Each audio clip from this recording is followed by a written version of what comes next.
Let me pull my table towards me. All right. Countdown. Okay. Hare Krishna. Welcome to our Sunday evening discussion with Ishan Prabhu. Today's topic is what is love? Okay, Ishan Prabhu. Understanding love. Mhm. Nama Om Vishnu Padaya Krishna Prastaya Bhutale Srimate Bhakti Vedanta Swaminiti Namane Namaste Saraswati Devi Gauravani Pracharine Nirvishesha Shunyavadi Paschatya Deshatarine Jai Sri Krishna Chaitanya Prabhu Nityananda Sri Advaita Gadadhar Srivas Hari Gaur Bhaktavrinda Hare Krishna, Krishna Krishna, Hare Hare, Hare Ram, Ram Ram, Hare Hare. Okay, introduction. Sometimes devotees are very apprehensive, even aggressively resistant to the mention of the subject of love in connection with our cultivation of Krishna consciousness. However, this is the subject matter of today's talk, love and the role of love in our cultivation of Krishna consciousness. When I talk of love, I'm not referring to the manifestation of symptoms of ecstasy, which are expressions of the topmost levels of Krishna consciousness. I'm not qualified even to discuss such elevated subject matter. However, Srila Prabhupada says that in Krishna consciousness, what? The means and the goal are one and the same.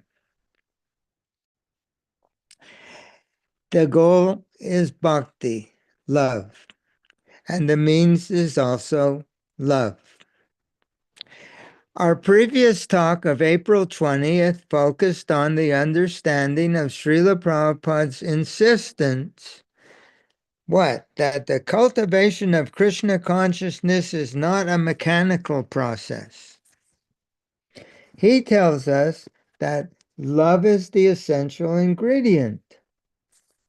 He tells us that unless our devotional practices are surcharged with devotional feeling, with a loving feeling, our practice, he uses a word, Sanskrit, niyamagraha, and they translate that a waste of time. It is a waste of time, Srila Prabhupada explains, because our dormant love of God will not be revived in that way. Mechanical means that we just do everything we're supposed to, but without a devotional feeling. We're keeping the checklist of activities, but we're not feeling that sense of connection. That's thinking that one day, one day, the big bolt of lightning will come from Krishna Loka and hit us, and we'll have love of God. Srila Prabhupada says no. So in today's talk, because people are so worried about this or apprehensive about this discussion of the subject of love, therefore we're going to explain by quoting Srila Prabhupada that the ability to love is not something that's bestowed upon us. It doesn't have to be bestowed upon us, Srila Prabhupada explains, because we already have the ability to love. It's an eternally inherent quality of the spirit soul. It's simply being misdirected. And by transferring our inherent loving propensity to Krishna, we begin to understand the joy of devotional life. On the transcendental platform, love is the medium of exchange. Okay? If you go into the store, money is the medium of exchange. In spiritual life, love is the meaning of exchange. Ah,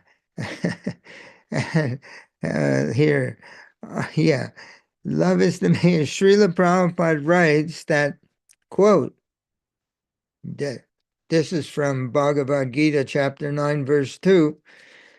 Krishna accepts only the love with which we offer things to him. Imagine, you can have $1 million, $1 billion. You can open 1,000 temples. You can distribute 1 million books. As Srila Prabhupada said, it's not what we do, but it's the consciousness with which we do it. Therefore, patram pushpam phalam toyam, a leaf, a leaf, a little water, a piece of fruit. You see, Krishna says, if it's offered to me with love, I accept. So it's not what we do, it's the consciousness with which we do it. And Krishna needs nothing, but he wants our love. So on the transcendental platform, love is the medium of exchange. Srila Prabhupada writes that Krishna accepts only the love with which things are offered to him. Srila Prabhupada also explains that the leaf on the tree that waters the root receives the water in return. And that we're like leaves on the tree of life. Krishna is the tree, eh? The tree of life. And we're like leaves on the tree. Krishna is the root of our existence. And when we water the Krishna root with our love, we experience Krishna's love in return because we're part of the tree. And so, in this way, and this is the way in which our dormant love for Krishna, it's progressively reawakened. When we give something, we get something back, and it gives us more enthusiasm. It gives us a taste. It makes us want more. Our faith increases. Our enthusiasm increases because we're getting what we're always looking for. Okay. So let's begin to hear directly from Srila Prabhupada. Okay. That the next heading is that love is the basic principle of the living condition. It's part of what we are. So Srila Prabhupada discusses the dynamics of this love, this loving propensity, in the nectar of devotion. And here are some of the quotes that I've taken from the nectar of devotion. Quote, Srila Prabhupada's writing, the basic principle of the living condition is that we have a propensity to love someone. No one can live without loving someone else. This is the propensity. This propensity is present in every living being. Okay. Next quote. Srila Prabhupada writes, in the primary stage, meaning when we're real little, in the primary stage, a child loves his parents and his brothers and sisters.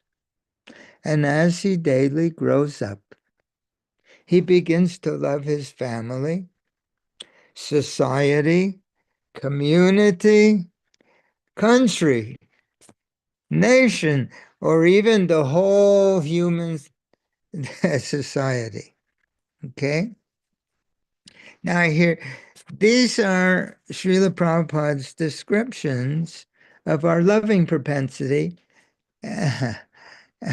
Oh, next. Then here's another quote, okay? Driven from I took it from different parts of the Nectar of Devotion. Uh, what do you call that part of the book? I forget. Uh, yeah, and preface. That's right. So, or introduction. Srila Prabhupada writes, driven by affection for his wife and children, a family man, he works day and night. A philanthropist works in the same way for love of the greater family, okay? And a nationalist for the cause of his country, his countrymen. These are Srila Prabhupada's descriptions of our loving propensity and how it manifests in our relationships in the material world. Srila Prabhupada draws our attention to the fact that from childhood to adulthood, love is the driving pulse of our lives. Then Srila Prabhupada invites us to accompany him as he probes deeper into the nature of love by analytically explaining the intricacies of how the act of loving is fulfilling to the person who's loving.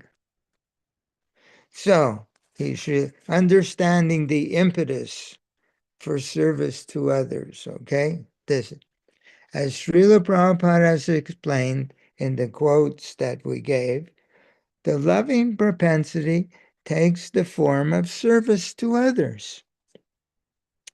But the question is, what is the impetus for this service to others? What is the motivation for this? Srila Prabhupada explains, and this is also in the preface of Nectar Devotion. Quote, every service has some attractive feature which drives the servitor progressively on and on. Every one of us within this world is perpetually engaged in some sort of service, and the impetus for such service is the pleasure we derive from it. So, Srila Prabhupada says, the motivation or the impetus for serving others is that we get a pleasure out of it. I'll repeat that sentence. Every one of us within this world is perpetually engaged in some sort of service, and the impetus for such service is the pleasure we derive from it.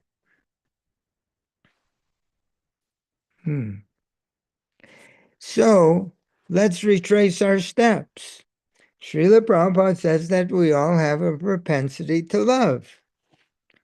Then he explains that this propensity takes the form of service to others, be it family members, community, nation, and that the same loving propensity can be expanded to envelop all of humanity, even all the forms of life, both animate and inanimate. As some people expand it to the environment, but they want to see that everything is and everyone is healthy and happy and living nicely. So, and we get pleasure from that. That's why they do things. A humanitarian, he wants to feed poor. He wants to give clothes. He wants to open hospital. He wants to open an education system. It gives him pleasure to see others being happy. And that's all that love is, taking pleasure in the happiness of others. That's all.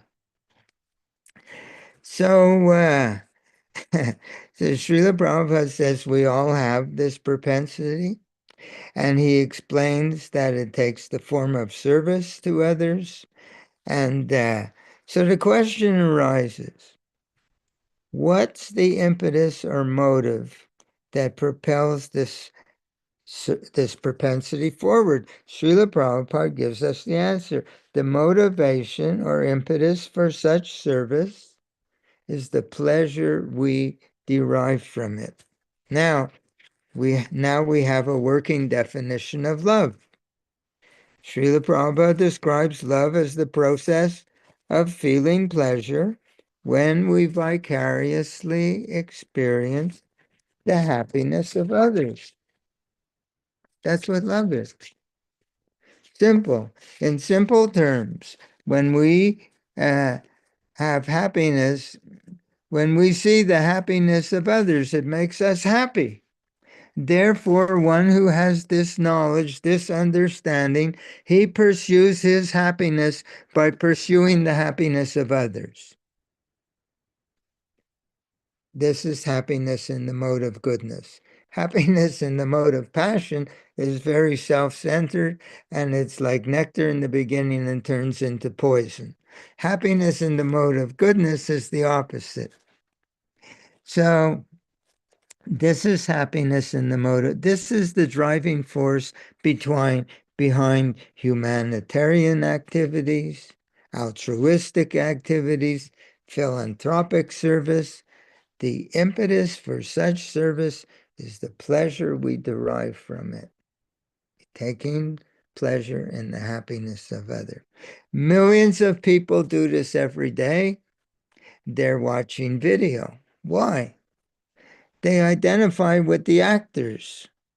They experience the trials and struggles of the actors, and then when the lead actor overcomes his hurdles and his to his happiness, and he lives quote unquote happily ever after, which we know is an illusion because material things don't last.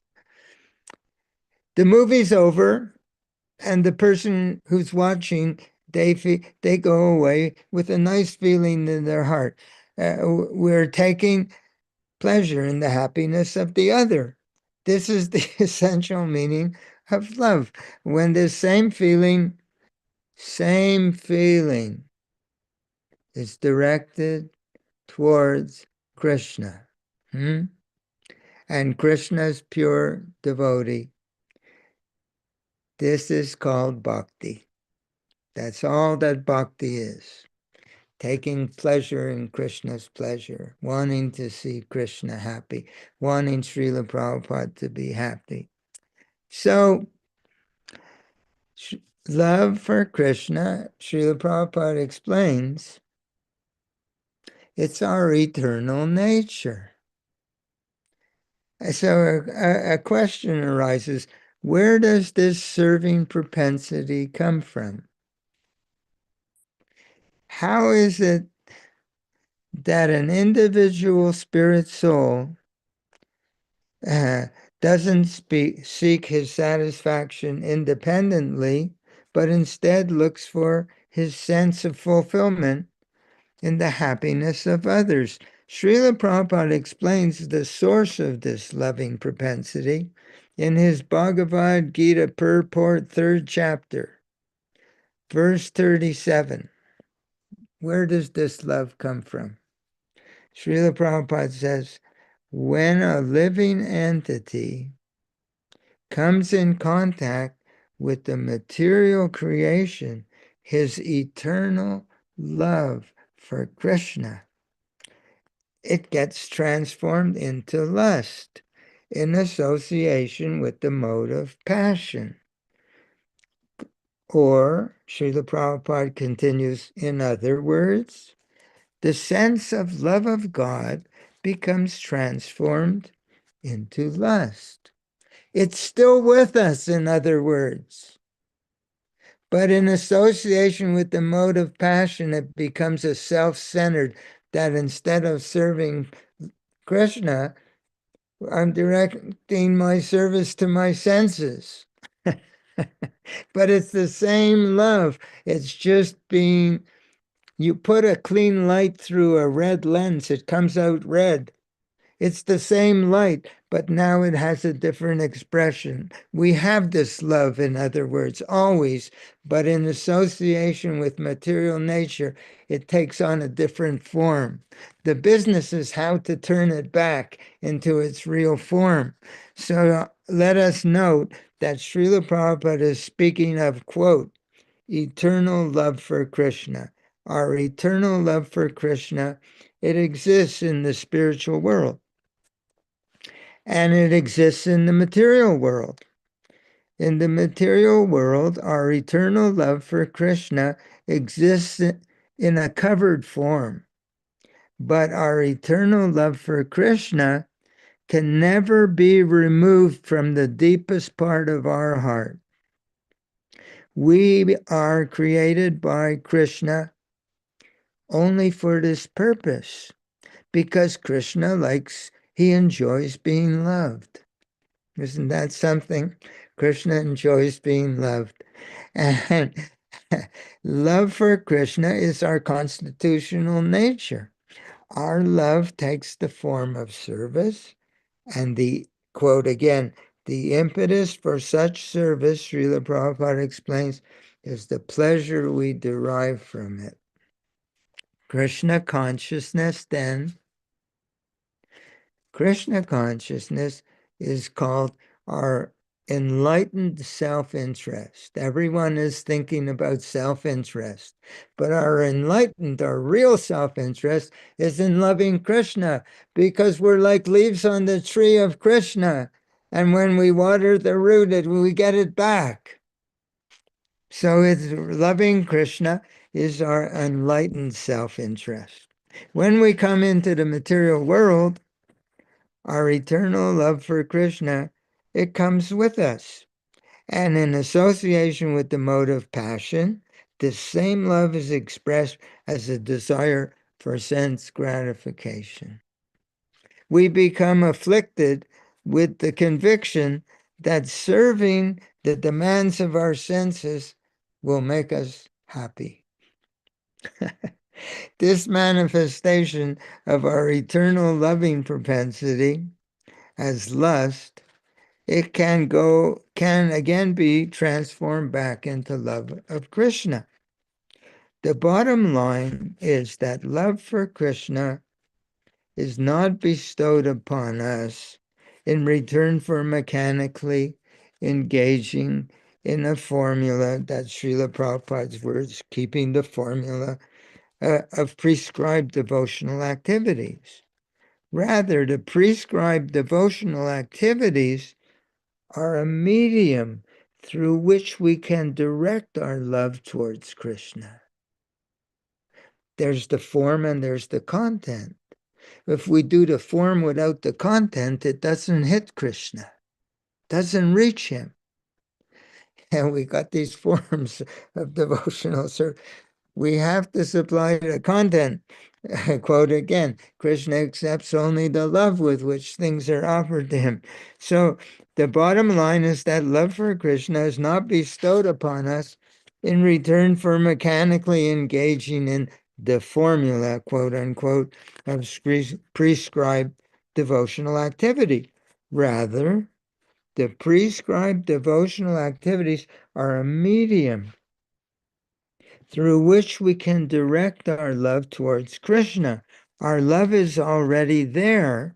It only requires to be properly directed. Srila Prabhupada says that mechanically, quote unquote, sticking to the formula, unquote, is, quote, a useless waste of time, unquote. It's not my word. And love is, quote, not something to be gained from another source. Because we're thinking, sometimes some of us are thinking, that I don't have it, but it can be bestowed upon me. As Srila Prabhupada says, that it's not something to be gained from another source. We have it. In the Nectar of Instruction, Srila Prabhupada writes in his purport to the 4th verse, Nectar of Instruction, quote, "Pure love for Krishna is eternally established in the hearts of living entities. It is not something to be gained from another source," unquote. Srila Prabhupada is telling us it's not something that is going to be bestowed on us. It's something that we have and has to be reawakened. In other words, we're not blessed with love of Krishna as a reward for engaging in devotional activity. Love for Krishna is, quote, eternally established in the hearts of living entities, unquote.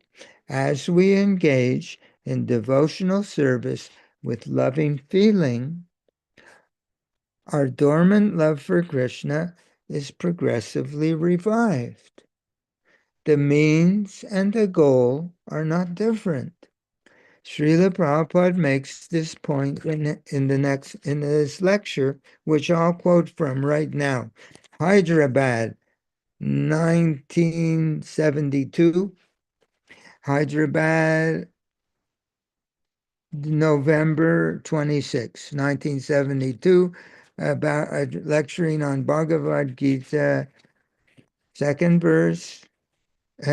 chapter, 22nd verse. Here it is. Catch this. If you want something definitive, catch this. Prema is not, you have to get it outside. It is already there. Just like young boy, young girl, as soon as they meet, there's a natural attraction. That is already there. It's not that he has brought this attraction or purchased from some shopkeeper.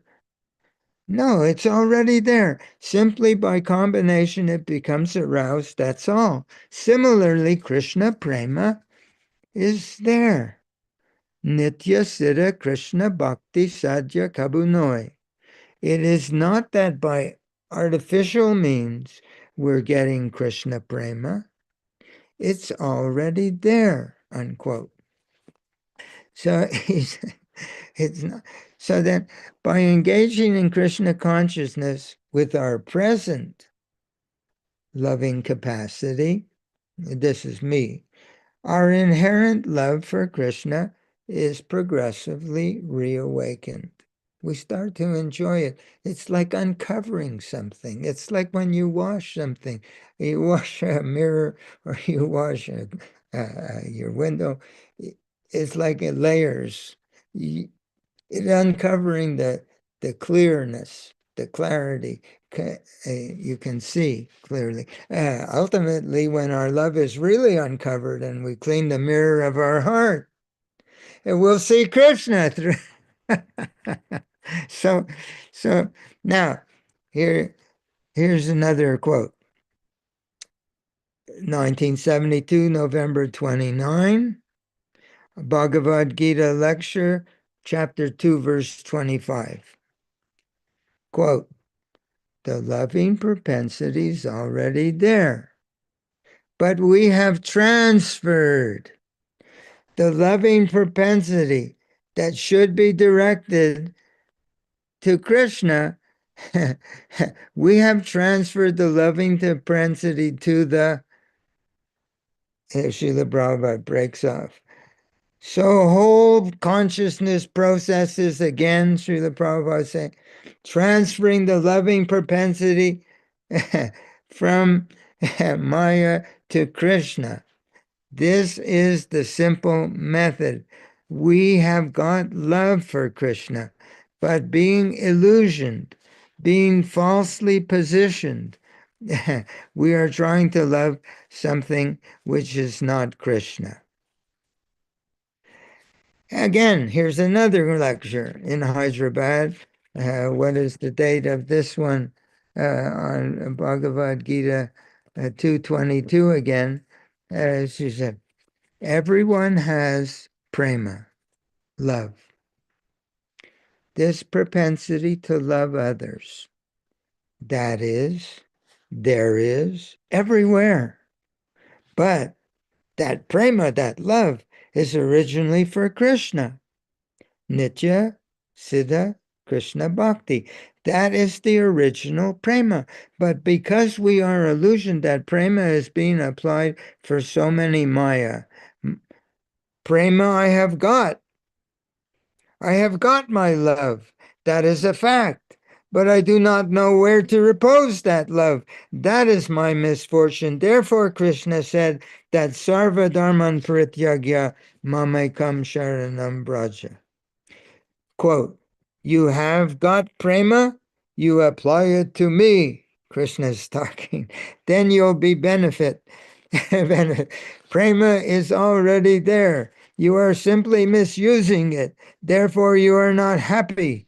This is the process. Prema you have got, but you are misusing it. But if you take Krishna's word that give your prema to me, Manmana Bhava Mad Bhakto Madhyachi Mang Namaskaru, 1850, 65. This is the beginning of prema. Always think of me, Krishna is speaking. I think of my son, I think of my child, I think of my wife, because there is prema. So if you think of Krishna, then you will increase your prema for Krishna. And this is the process. Bhagavad Gita. That's true. So Srila Prabhupada is stressing on this point that it's not something that has to be given to us as a reward because I'm a good boy or a good girl. I have this loving capacity. I have this loving propensity. And I have to practice being personal with Krishna, being personal with Srila Prabhupada. Somebody, I can work for someone, they can give me a list of things to get at the store or do this, sweep the floor, whatever, fix the shelf. I can do the list, but but if I'm doing it with a feeling of affection for the other party in my heart, there's a connection. And we can do that with Krishna. We can do that with Srila Prabhupada. Our ability to love is our greatest asset. Just when we have financial asset, we keep them in an account, in our bank, whatever. These same assets can be transferred to a different account. So love is defined as taking pleasure, our pleasure, getting our pleasure in the pleasure of others. When this same feeling is transferred to taking pleasure in Krishna's pleasure, this is called Bhakti Yoga, connecting with Krishna with feelings of love. Even in our neophyte stage of Krishna consciousness, we're capable of feeling in this way. It's not artificial. This is the cultivation of Krishna consciousness. This is what Krishna consciousness is. Krishna consciousness is taking pleasure in making Krishna happy and taking pleasure in his happiness. So in his introduction to the teachings of Lord Chaitanya, Srila Prabhupada writes, quote, if we want real transcendental love, we have to transfer our love to the supreme lovable object, Krishna, the Supreme Personality of Godhead. This is the whole basic principle of Krishna consciousness, unquote. Just taking our human-like loving propensity and transferring it to Krishna. So, to sum up, Bhak- Bhaktya Mam Abhijanati, Bhagavad Gita, 1855. Krishna says that he only reveals himself in response to our love. Bhaktya Mam Abhijanati. The reawakening, it's not that when we become realized we'll love Krishna, but when we love Krishna, we'll become realized. The reawakening of our dormant love for Krishna and the corresponding realization of our constitutional position, it's a process of gradual stepwise unfoldment. Yeah. At every stage, from the neophyte stage to the topmost platform of ecstatic love of God, love is the medium of exchange. Again, quote, God accepts only the love with which things are offered to him. This is written for us in Bhagavad Gita by Srila Prabhupada because we're neophytes and we have to understand that Krishna wants our love.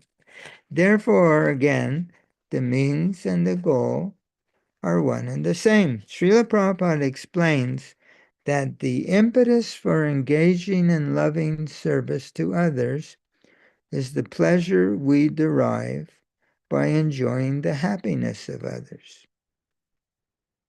In the mode of goodness, the ability to take pleasure, this is important. In the mode of goodness, the ability to take pleasure in the happiness of others, what does it look like? How does it become manifest? How do we see it? In the mode of goodness, the ability to take pleasure in the happiness of others becomes manifest as a heartfelt experience. Like they really enjoy doing something nice for someone and seeing that they're happy. That's the mode of goodness. A humanitarian, he gets pleasure. He's not thinking I should open a hospital for people who have no medicine. He feels good about it. So, so however, as we are subject to the influence of the modes of passion and ignorance, that serving mood, it's overshadowed by a strong me first propensity. Forget the other guy, going to take care of me first. No, I'm number one. So in the lower modes, we're not motivated. We don't have that orientation in our intelligence. As Krishna explains in Bhagavad Gita, that when that lust comes in association with the material modes, and he says this lust, the enemy lust, it takes over the senses, the mind, and the intelligence. Intelligence is like our orientation in life. Lusty intelligence, Srila Prabhupada writes, induces the spirit soul to identify with the material body as me. That's that's what lusty intelligence does. so so we have to overcome. So Srila Prabhupada, let's see where I was. However, as we're subject to the influence of modes of passion and ignorance, our inherent serving mood is overshadowed by a strong self-centered propensity. In this way, our ability to vicariously enjoy the happiness of others, it remains elusive, intangible concept. You try to explain to somebody that they'll feel good by helping, by being kind to others, by being good to others. Forget it. They can't relate to it because they're so much passionately absorbed in the self-centered propensity. In this way, our ability to vicariously enjoy the happiness of others, it remains elusive and intangible. Such a person thinks to himself, well, I want to be a devotee, but I have no love. I've heard that so many times.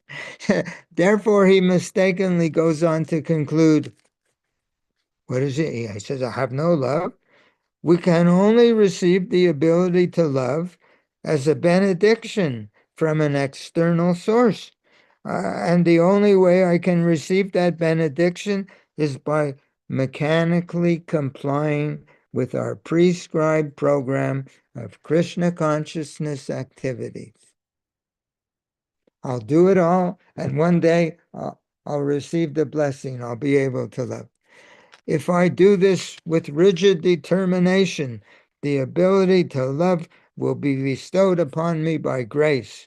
This is a misunderstanding of the process of Krishna conscious cultivation.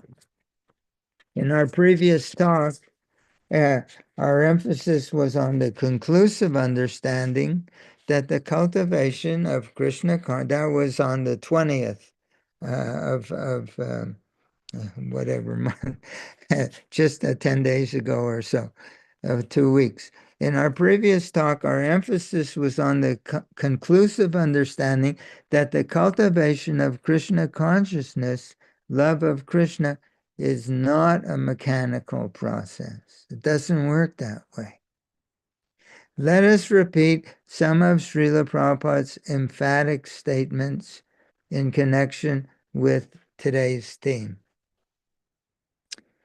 Quote, "This propensity to love is present in every living entity." Quote, "Everyone has prema, love, this propensity to love others." Quote, "The impetus for such loving service is the pleasure we derive from it." Quote, "Pure love for Krishna, it is eternally established in the hearts of all living entities, eternally there." Quote, "Prema is not you have to get it outside. It is already there." Quote, "Pure love for Krishna is not something to be gained from another source." Quote, "In association with the mode of passion, our eternal love for Krishna is transformed into lust."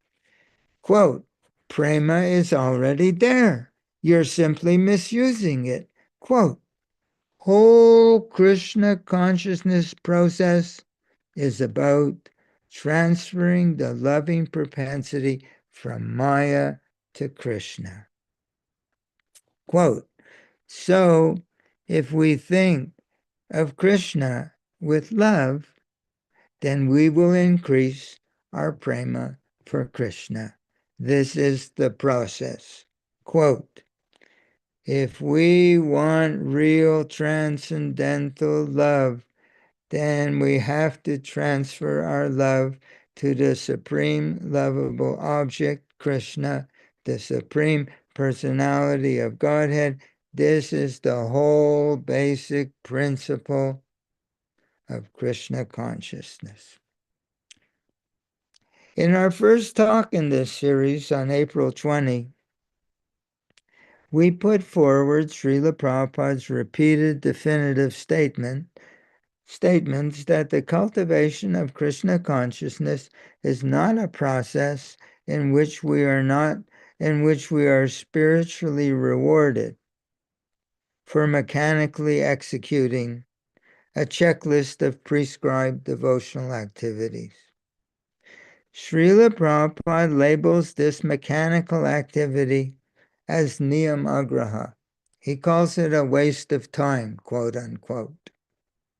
We will not be blessed with love of Krishna by engaging in this way for, quote, millions of births.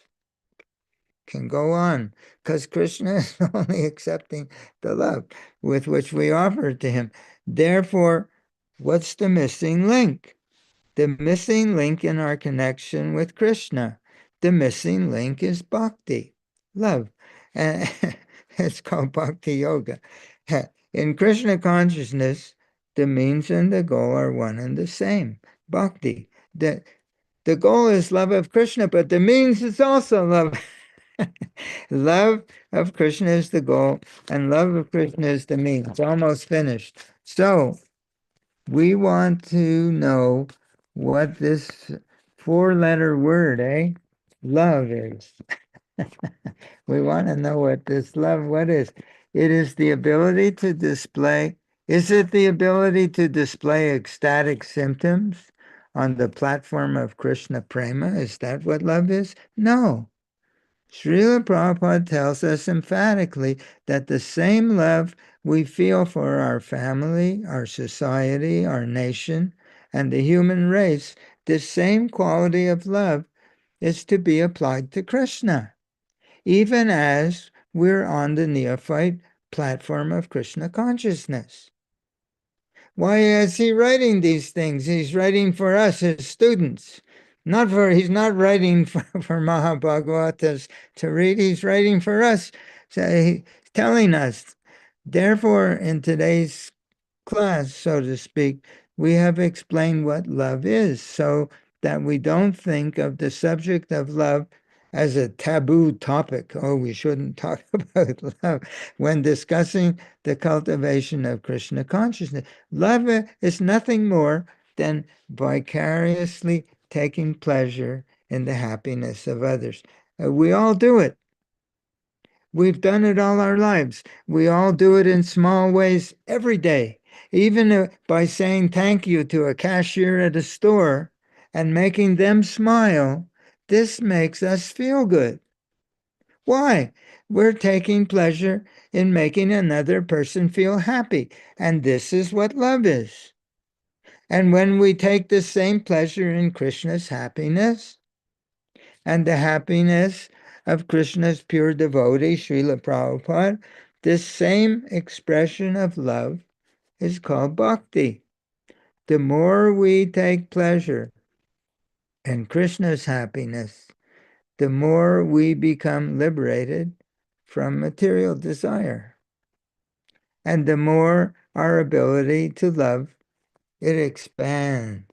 We're uncovering something that's already there, but by putting it in the right direction, we see this is so nice. It's called getting a higher taste, huh? So the means and the goal are one and the same. It's not what we do that's important, it's the consciousness with which we do it. Krishna accepts only the love with which we offer things to him. So in our next class, in this series, we're going to discuss various ways in which we can take pleasure in giving pleasure to Srila Prabhupada and giving pleasure to Krishna. We'll talk about it. So it should be practical, not just a concept. We can take pleasure simply, for instance, in remembering their pleasure-filled pastimes. Hey, just like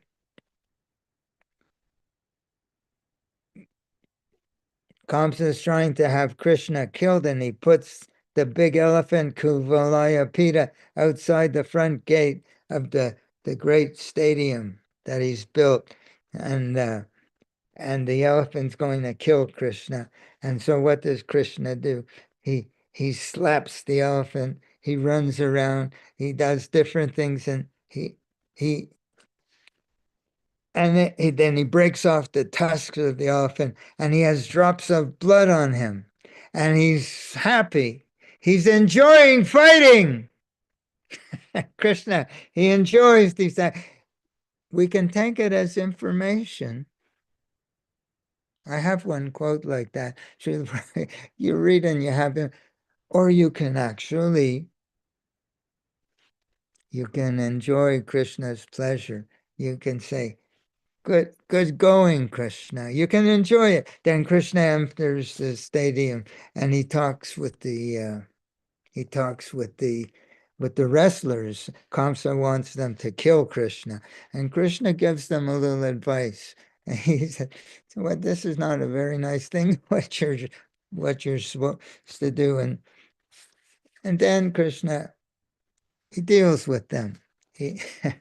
And we can cheer for Krishna. People go to a football game, and when their team scores, they feel great happiness. They're taking pleasure in the success of the players on the team.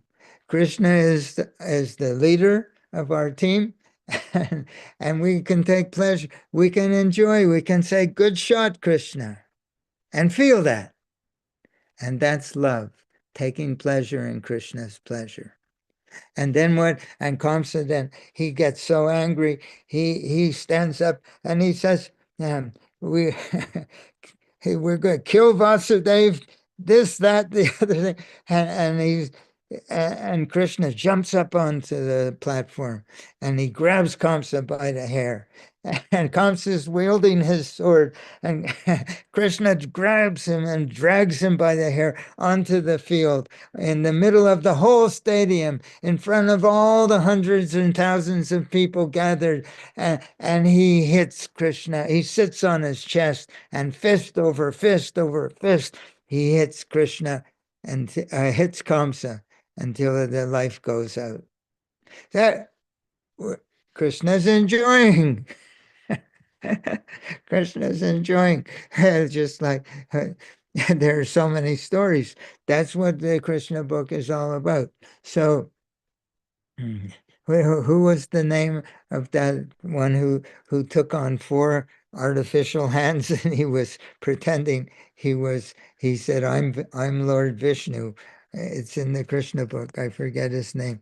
So anyway, so in our next class, we're going to discuss different ways in which we can take pleasure in Krishna's pleasure, in Srila Prabhupada's pleasure. There's so many ways, and anyone can do like that. And we just have to develop the habit, and we'll enjoy it. We'll start to feel by watering the root with feelings of love. The leaf on the tree, it feels the reciprocation. The reciprocation is what makes us become addicted to Krishna consciousness instead of addicted to sense enjoyment, sense gratification. So we have to become addicted, then we're on our way. Then we only want more.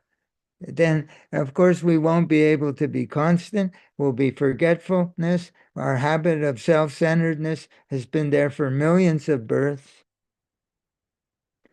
But we're starting to revive the taste of being Krishna's loving servant in so many ways. So that's what I'll discuss next way. I'll give you a title, but it's about how to begin to practically examples of how we can start to reawaken our dormant love for Krishna by practicing Krishna consciousness, not mechanically, but with loving feeling in our hearts. Okay, Hi. thank you. How much Let time did we spend? me give a quick check here. This is, I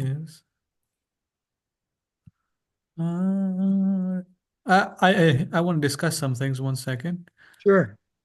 You mentioned that one has to come up to the platform of mode of goodness, Hmm. and then this self-centeredness would go away.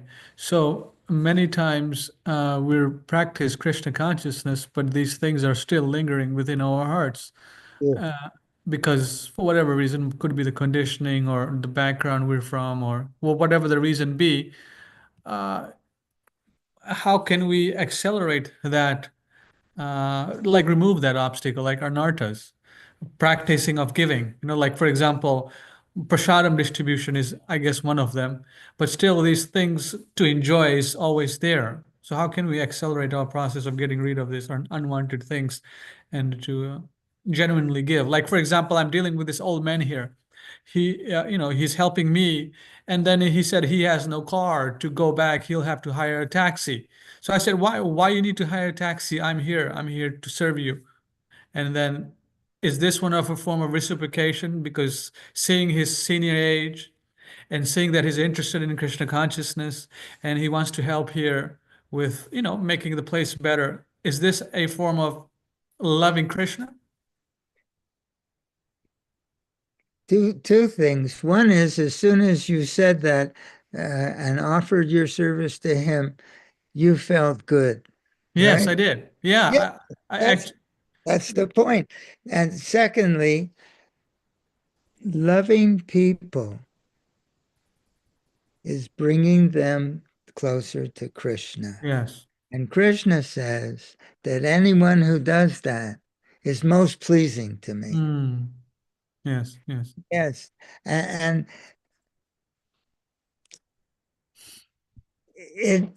it's like a dimmer switch. It's like it shines brighter and brighter. yes, yes.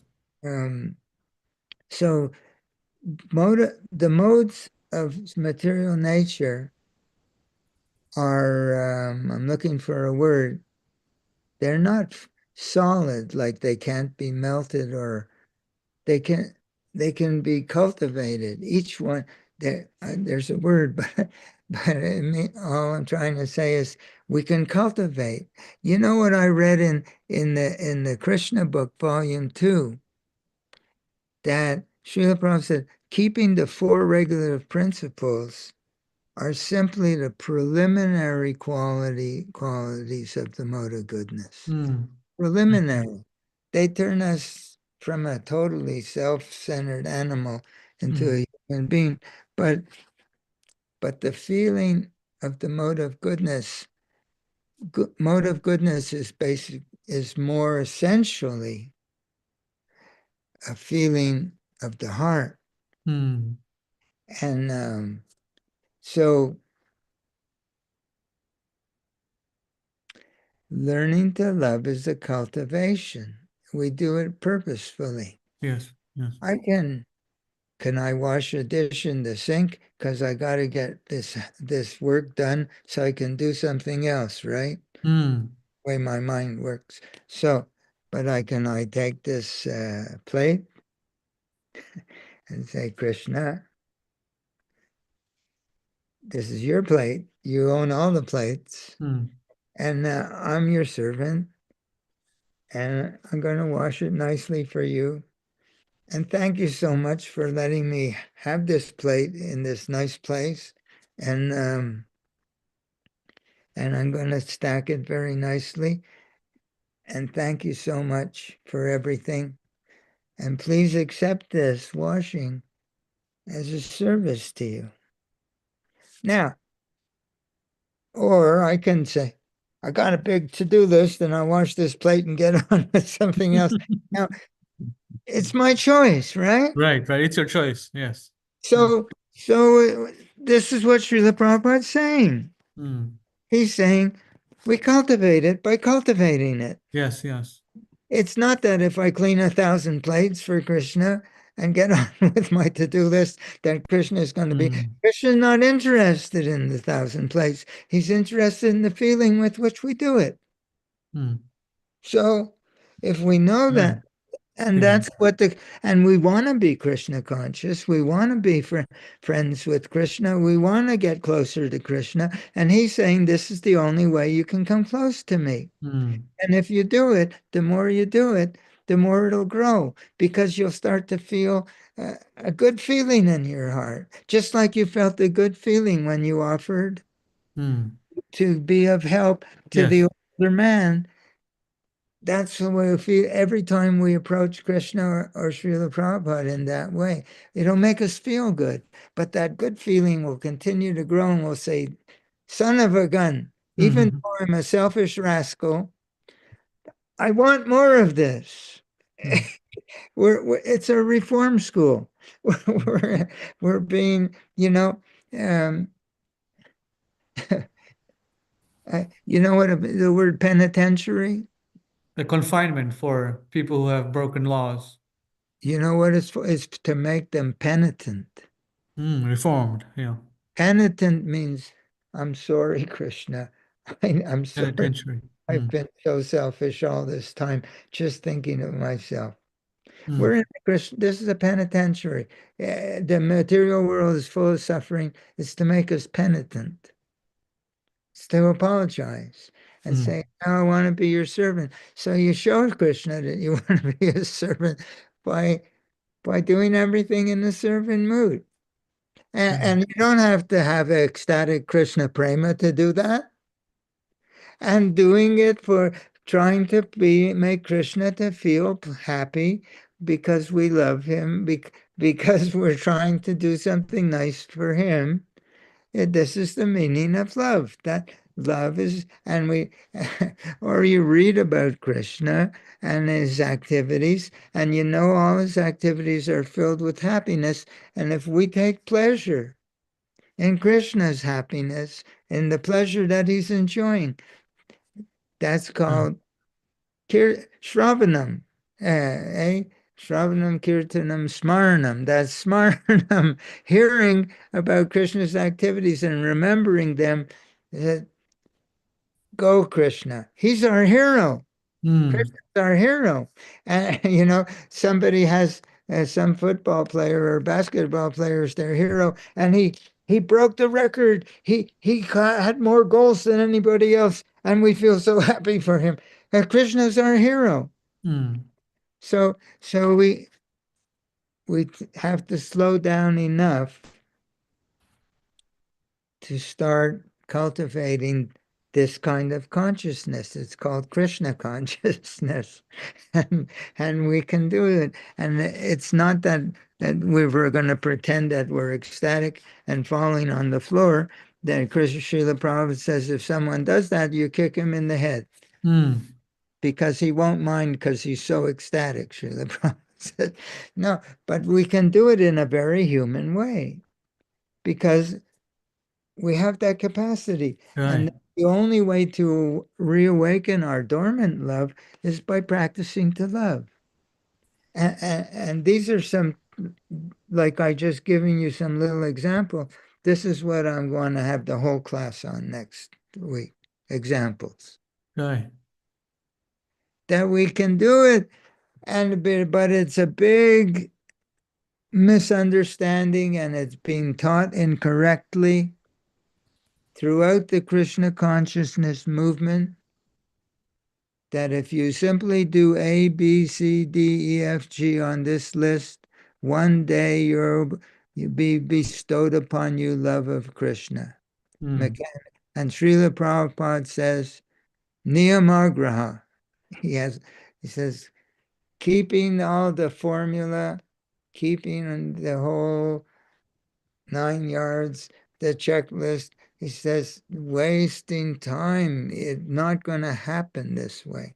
So, we want to burst this bubble of misunderstanding because it's not a mystery. It's a simple thing. Like Srila Prabhupada says, simple for the simple. Right? So it's a simple thing, and uh, and we're all capable to do it right away. And a person can start from day one. There's no senior devotees in our movement. We're all babies. We're all neophytes. And they talk about senior this and senior that.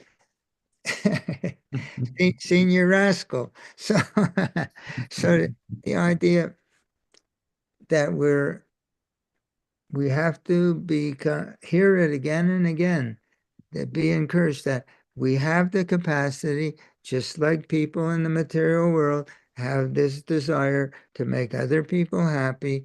It's the same feeling. Or when other people are successful and we take happiness, pleasure in their goal, in them achieving what they want, we're happy for them.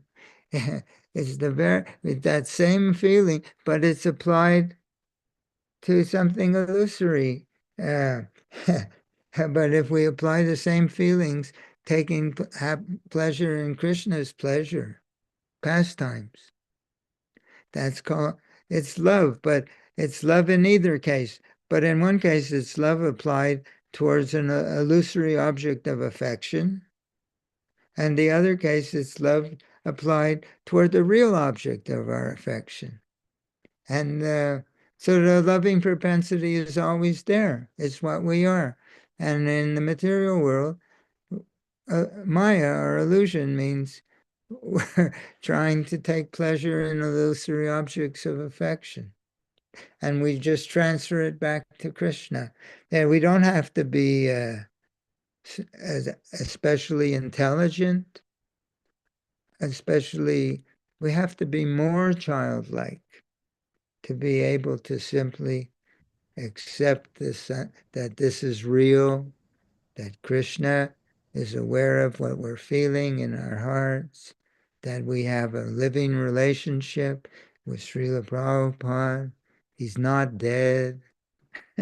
His transcendental personality sent by Krishna to, to share with us Krishna consciousness. We have to accept that it's a reality and then engage on that basis and feel the, how nice it is and, and hard, Right. So hard. we're at about an hour and like 5 minutes or Oh, something like that. more reasonable. Yes. So we have Jonas Priya joining us from Hawaii. He caught the last wind of what we were discussing here, or we were. So this video Last, is, he's the last wind man. yeah. He's last wind at the other one too. So Ishan Prabhu, if someone wanted to contact you, what's your email address so they can send you a message, or if they want to ask a question? Peter, Peter, Peter, Ishan Das,